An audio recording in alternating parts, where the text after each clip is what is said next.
All right, we need to talk about one of the most unbelievable matches in recent memory. We're diving into the FIFA U20 World Cup semifinal in Chile between Morocco and France. Let's just jump straight into the insanity.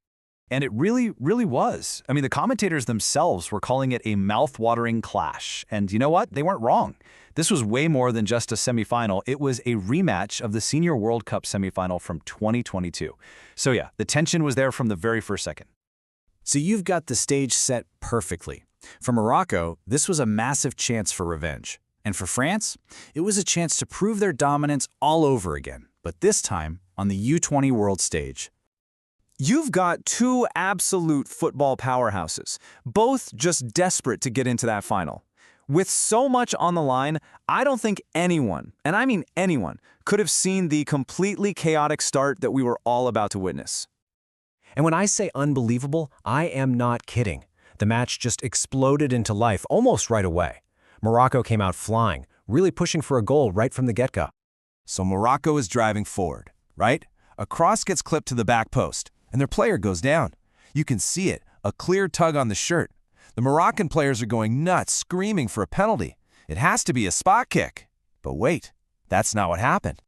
No penalty! In all that chaos, the ball actually got deflected into the French net. It's an own goal. Can you believe it? Morocco takes the lead in just the most bizarre and shocking way possible. You know, the commentator just said it perfectly. That's incredible.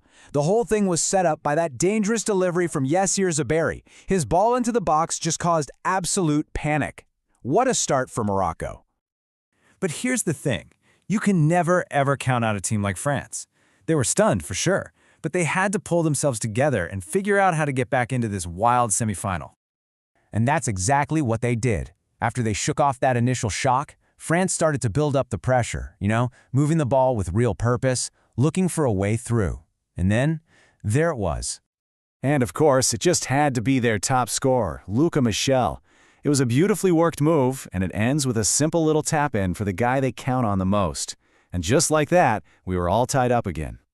So with the scores level, the game completely changed. It became this super tense, tactical fight. Both teams had their moments, their chances, but neither one could find that winning goal. It really just turned into a war of attrition. And that's when the goalkeepers decided to become heroes. First, Morocco's Ben Shush pulls off this absolutely wicked save to keep France out. Then, just minutes later, down at the other end, France's keeper, Menyacta, makes a massive stop of his own. Both guys were just standing on their heads, refusing to let anything pass them. So, 90 minutes just wasn't enough to settle this. The final whistle goes, the score is still deadlocked, and now we're heading for a grueling 30 more minutes of extra time. And of course, extra time brought even more drama. A Moroccan player is breaking away, and he gets a cynical little tug back from Francis Enza. It's a clear foul. The ref reaches into his pocket, it's a second yellow, and that's it. France are down to 10 men. But even with a man down, France dug in and held on. The final whistle of extra time finally blew, and after 120 exhausting minutes of football, it all came down to the ultimate test of nerve, a penalty shootout. Can you imagine? After all that action, a battle of wits from just 12 yards out was going to send one team to the World Cup final and send the other one home. The pressure was just off the charts. So Morocco's Naimm steps up first. He looks cool, calm, and just slots it home. Goal. Now all the pressure shifts to France. Their player takes his shot, and he's missed it. What a huge moment in the shootout.